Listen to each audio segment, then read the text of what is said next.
In this video, we're going to look at the data properties that are common to most of the web form controls in ASP.NET Web Forms. What I'm going to do to illustrate this point is to drag and drop a text box and a button control onto my designer surface and pull them over here so you can see them.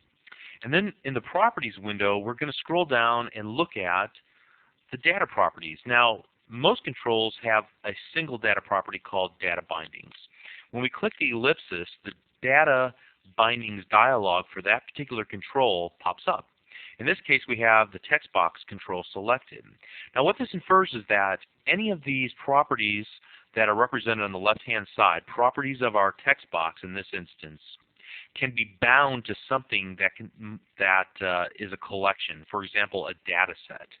Now, currently, all these properties are unbound, but by simply going through a data set's tables and the values within the default view, we can select a field within our data set that, for example, text property will be bound to. So I've created for this purpose just a real simple table called form test, and I have a couple of fields like the button text and text tooltip, text value. And so I'm going to bind, for example, text to text value. I'm going to select a format. It won't work unless we select a format. It gives us a little sample here. And then I'm going to click on the tooltip. Now notice when I clicked off of text that the text property now has a little database icon next to it, representing the fact that now that text box is bound to whatever value is found within that data set. Now we'll do the same thing for the tooltip. And notice that it too has little icons. So we'll select OK now. And we'll do something similar for our button control. We'll select data bindings. And we'll just set the text property for this. And we scroll through the binding window and select button text. Select general OK. Now, I want you to notice that when you do that, it also places that little icon in the properties window, denoting the fact that the text property for this button is now data bound to something. So what we'll do is save what we've done, compile this, and then we'll take a look at the fruits of our labor.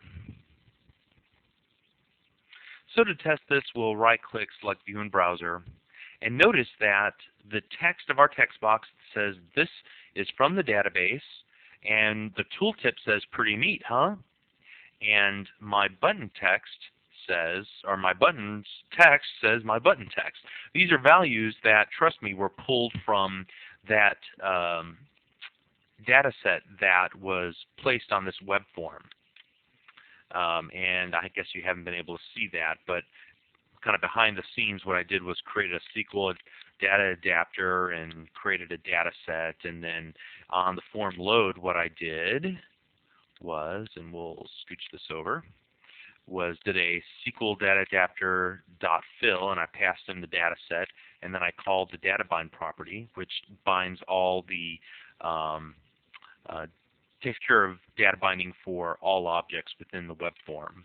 And the end result is it pulling from the database. Now this is a very, very simple way in order for you to add what is known as localization to your application. So for example, if you knew that somebody was coming from a particular country, you could change the values of your web form application and just pull them directly from a database table. And you can add more languages as time goes by. It's a very easy way to do that. Now, there's another way to do this using configuration files, and we'll show that in a whole separate video.